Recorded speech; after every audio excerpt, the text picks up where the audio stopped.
Hello, and welcome. Tonight, there is nothing you need to do. Nowhere you need to be. You can set the day down now, the way you might set down a heavy bag after a long walk. Let the weight of it slip from your shoulders. It can wait until morning.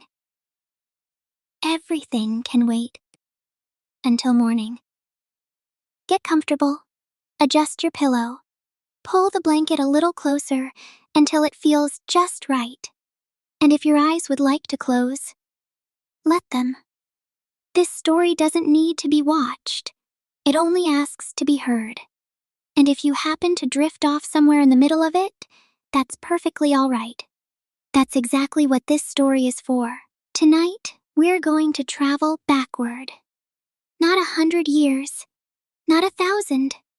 We're going back before years existed at all. Before the first morning. Before the first star was ever lit. All the way back to the very beginning of everything, as the ancient Greeks once imagined it. These are stories that were told around fires 3,000 years ago. Told slowly, in the dark, by voices not so different from this one. To people not so different from you. People at the end of a long day. Watching the embers settle. Letting the old words carry them somewhere far away. So let's breathe in, slowly,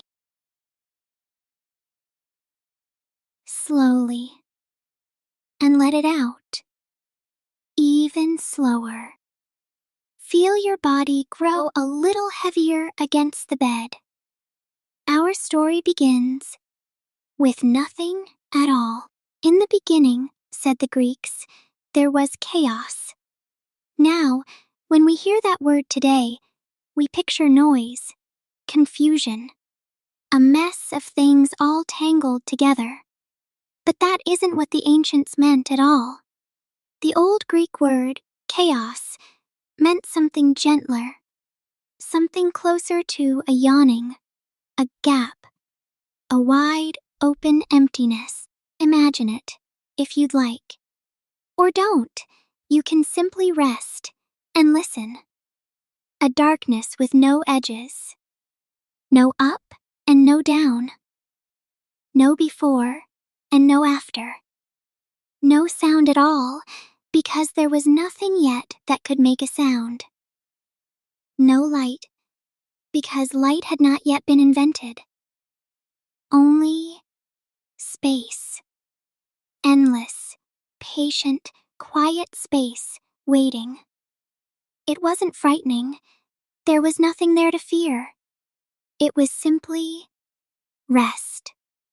The whole universe at rest. The deepest, most peaceful sleep there has ever been, or ever will be. The poet who wrote this down was named Hesiod, a farmer from the green hills of a place called Boeotia. Nearly 3,000 years ago, he set it into a long poem he called the Theogony, which simply means the birth of the gods. First of all, he wrote, chaos came to be. He doesn't tell us who made it. He doesn't tell us why. In this story, no one creates the universe.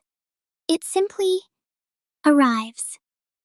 The way sleep arrives. You never quite catch the moment it happens. One moment you're lying there, listening, and the next, you're already somewhere else entirely. And out of that great, patient stillness, slowly, gently, with no one deciding it should be so, things began to emerge. The very first to emerge was Gaia, the earth. Not a goddess standing upon the earth, but the earth itself, alive and aware. Broad-breasted Gaia, Hesiod calls her. The ever-sure foundation. The solid ground beneath all things that would ever come to pass. every mountain that would ever rise, every green field, every quiet shore, all of it, one day, would be her body. She simply appeared out of that yawning gap, the way an island appears out of the morning fog. Quietly, certainly, without any fuss at all. And where, a moment before, there had been nothing to stand upon, now there was ground. Now, at last, there was a here, a somewhere, a place for a story to happen. After Gaia came Tartarus, the great deep, a place far, far below the earth, as far beneath the ground, the Greeks said, as the sky is high above it. They told it this way: if you dropped a bronze anvil from heaven, it would fall for 9 long days and 9 nights before it touched the earth. And if you dropped that same anvil from the earth, it would fall 9 more days and nights before it reached the floor of Tartarus. That deep, a vast, quiet cellar beneath the whole world. Remember it, it will matter. Much later in our story. And then, third, came something no one expected. Not a place, not a thing you could touch. A force, eros, love, desire, the gentle, invisible pull that draws one thing toward another. The Greeks placed love among the very first things that ever existed, older than the sky, older than the sun, older than time. Because, they reasoned, without that quiet pull, nothing would ever have come together. Nothing would ever have been born. The whole long story that follows, every god, every mountain, every star that would ever shine, all of it begins because of this soft force, drawing things toward one another, there in the dark. And out of chaos also came Nyx, night, with her great soft wings, and Erebus, the deep shadow of hidden places. And night, in time, gave birth to 2 children you already know very well. Aether, the bright, clear upper air, and Hemera, the day, light, born out of darkness. Day, the daughter of night. The old Greeks understood something gentle and true in that. That darkness is not the enemy of light. It is the mother of it. Every single day you have ever lived was born, first, out of a night. Just like this one. Now Gaia, the earth, lay alone in the newborn universe. And she did something quietly remarkable. She made herself a companion. She brought forth Uranus, the sky, starry Uranus, equal to herself in every measure, so that he might cover her completely from one far horizon to the other. And ever since that day, the Greeks said, the sky has rested gently upon the earth, meeting her at every edge of the world. Look toward any horizon, the old storytellers would tell you. Look to where the land meets the sky. And you are still seeing it, even now. The oldest embrace in all the universe, Gaia brought forth more, as well. The tall mountains, rising quiet and gray into the clouds. And Pontus, the restless, salt-gray sea. The world was truly taking shape now. Solid ground below, open sky above, the sea at the edges of things. A great stage, set, and waiting for its story to begin. And then earth and sky, together, began to fill that world with children. First came the 12 titans, the elder gods. Ocean, the enormous river, said to circle the whole world. Hyperion, who would father the sun, and the moon. Themis, who would one day become the very voice of law and order and what is right. Mnemosyne, whose name means memory herself. One day the mother of all the muses. Gentle Rhea, the great mother. And the youngest of all the Titans. Clever, watchful, ambitious. Remember his name.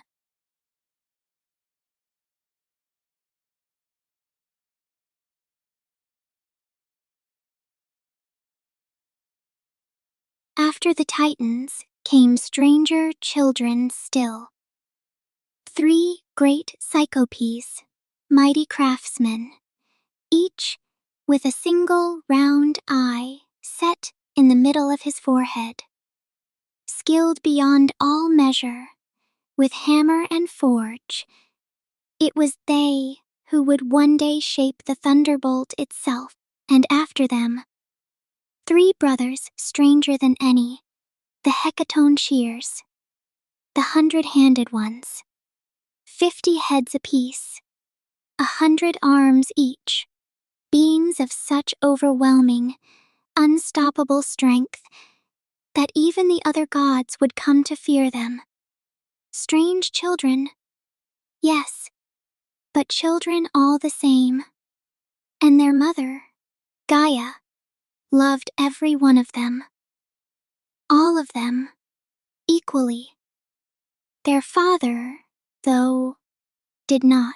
Uranus, the sky, looked upon his strangest children, the Cyclopes, and the 100-handed ones, and something in him turned away from them.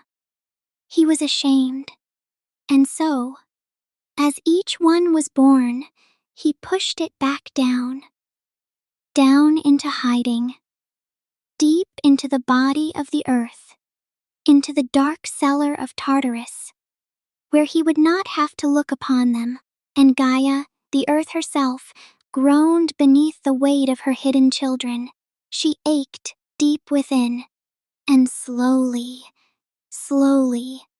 that ache began to harden into resolve. Deep inside herself, she formed something new. Gray, unbreakable adamant. And from it, she shaped a great curved sickle, its edge lined with jagged teeth. Then she gathered her mighty Titan sons around her, and she asked them a single question. Which of you will help me?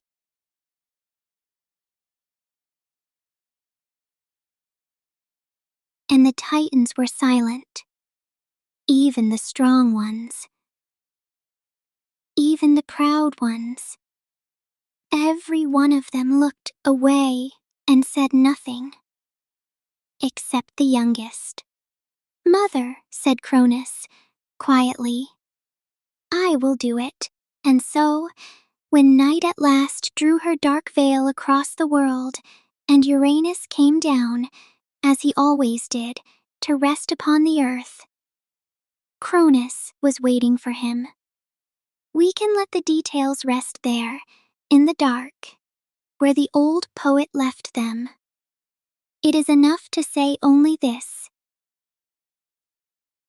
The sickle swung, and the sky tore himself away, and the great embrace of earth and sky, the oldest thing in all the world, came apart.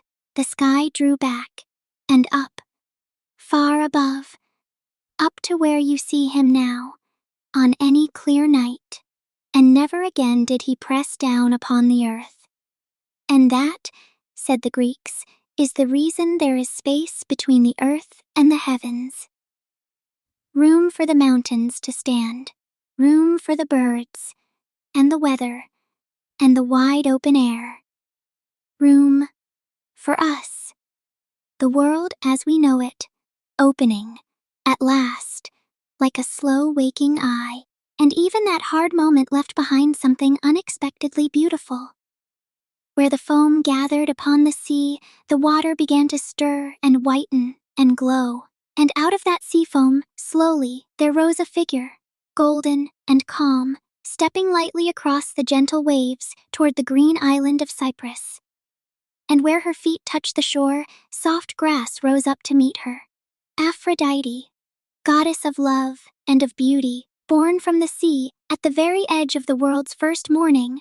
The old universe was passing quietly away, and the long age of the Titans had begun. Cronus took his father's throne. He married his sister, gentle Rhea, and for a long, long age, the whole world was quiet and calm. The Greeks would remember this time later and call it the Golden Age. In those days, they said, the earth gave up her food freely without anyone having to labor for it. There were no wars, for there was nothing yet worth fighting over, no locks upon any door, for there were no thieves, rivers of milk, the poets sang, in rivers of honey, the world, young and unhurried, breathing slowly, in and out, a little like this very moment, warm, settled, safe, nothing to do and nowhere to be, but Cronus himself, the king of it all, could not rest, because his parents, the earth, errants, the earth, and the wounded sky, had left him with a whispered prophecy.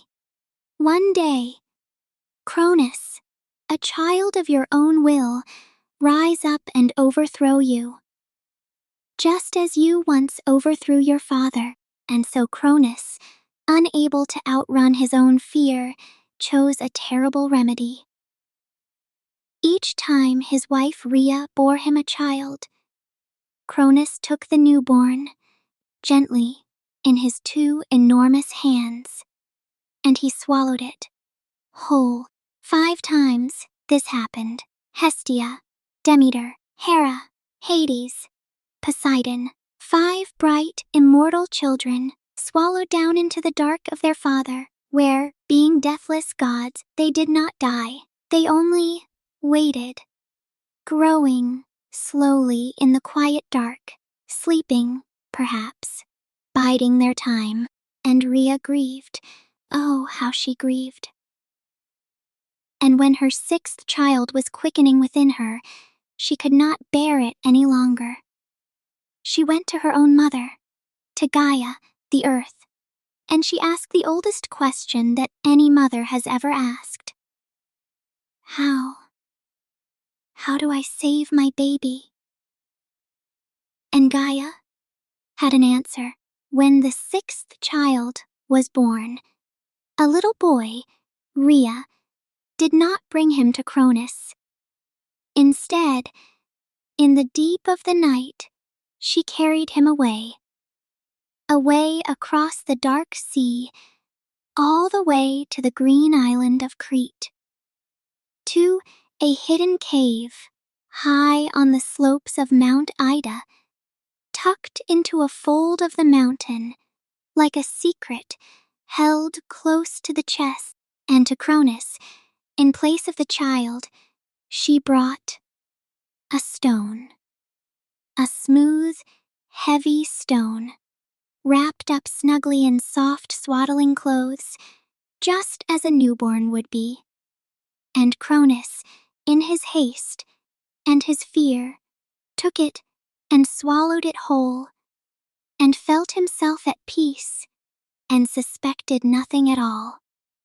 The mighty king of the universe, undone by a rock, wrapped in a blanket.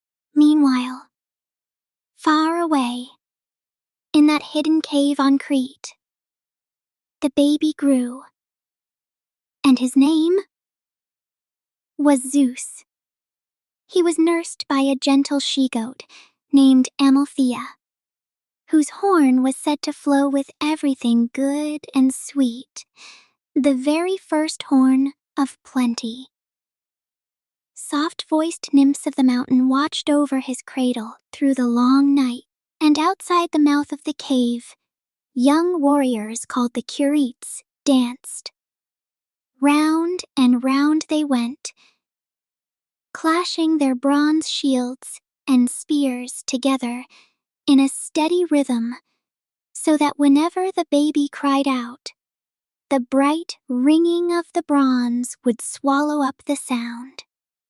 And Cronus, far away upon his throne, would hear nothing at all.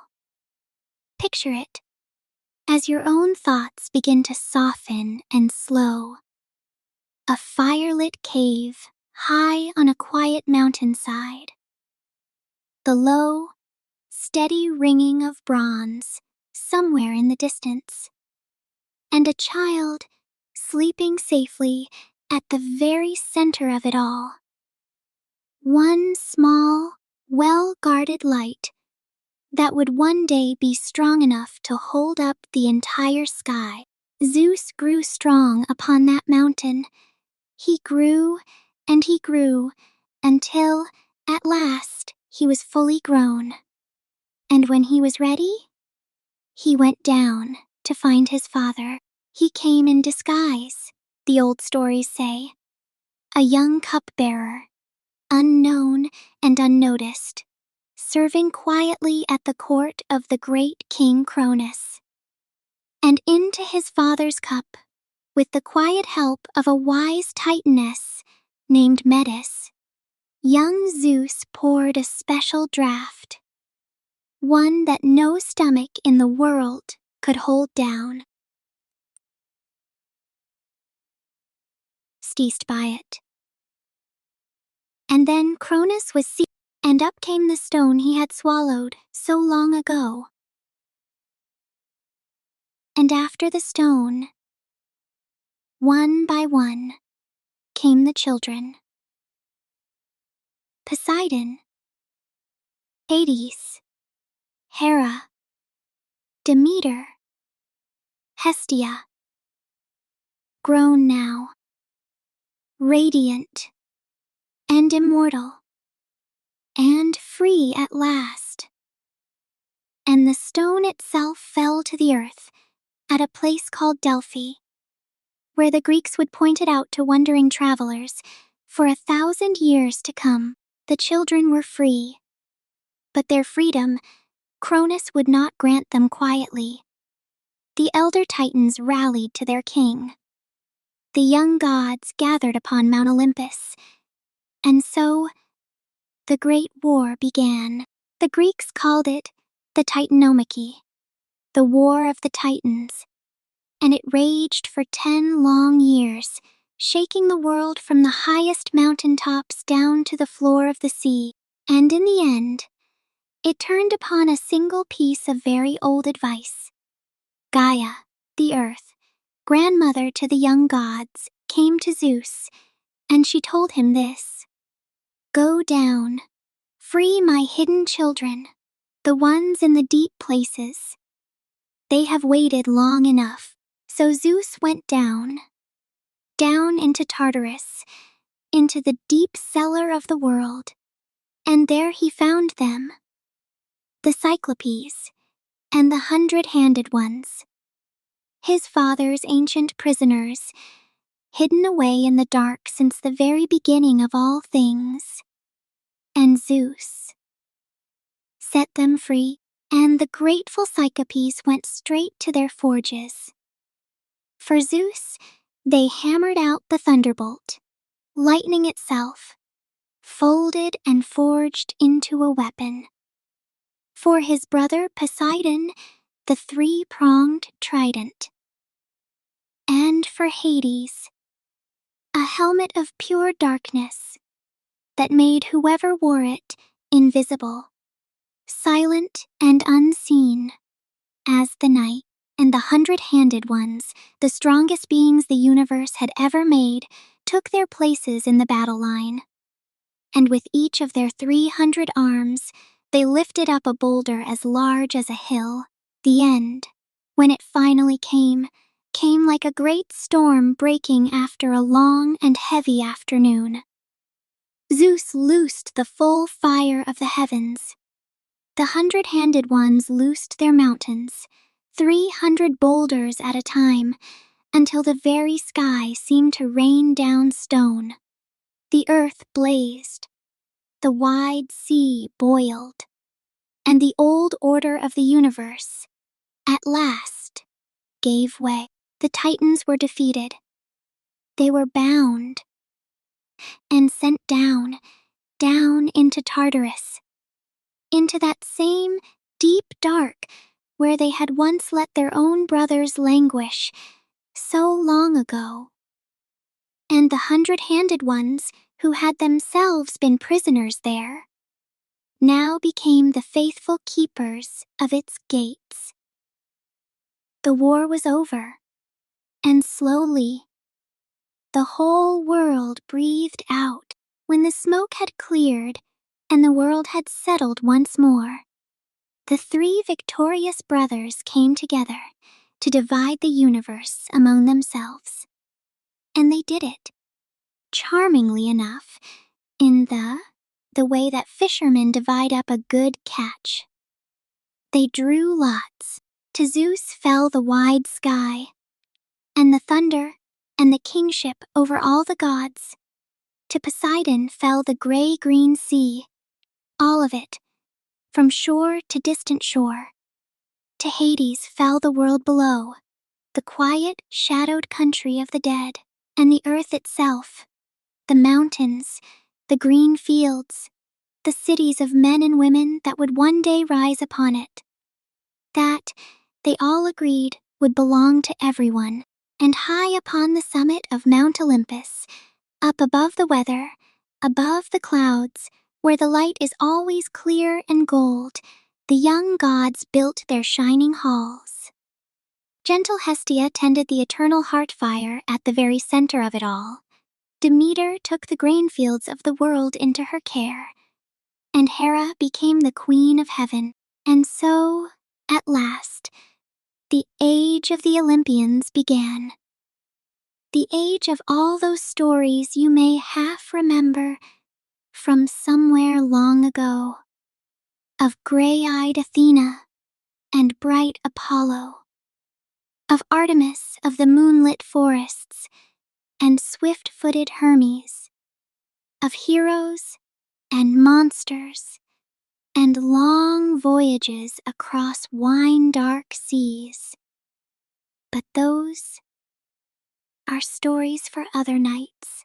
And so the universe, as the Greeks once told it, came at last to rest from the yawning silence of chaos to steady, sure Gaia, to the long embrace of earth and sky, through the quiet golden age and the fearful king, to a hidden child sleeping safe in a cave, and at last to light and order, and a bright mountain rising high above the clouds.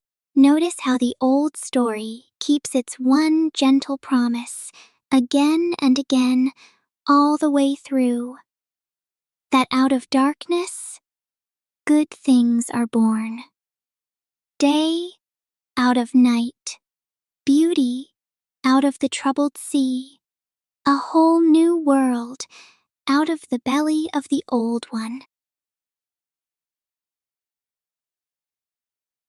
The Greeks who first heard this story heard it just as you are hearing it now, lying down in the dark, at the end of a long day, the fire low, the voice slow, the old words growing softer and softer, until the story and the night itself quietly became the same thing. There is nothing more you need to do tonight, nothing to remember, nothing to solve, and nothing to carry. The sky is holding itself up now. The world is keeping its own watch, as it always has and always will. So let go of the day, let your thoughts grow quiet, and let the night carry you. Sleep well.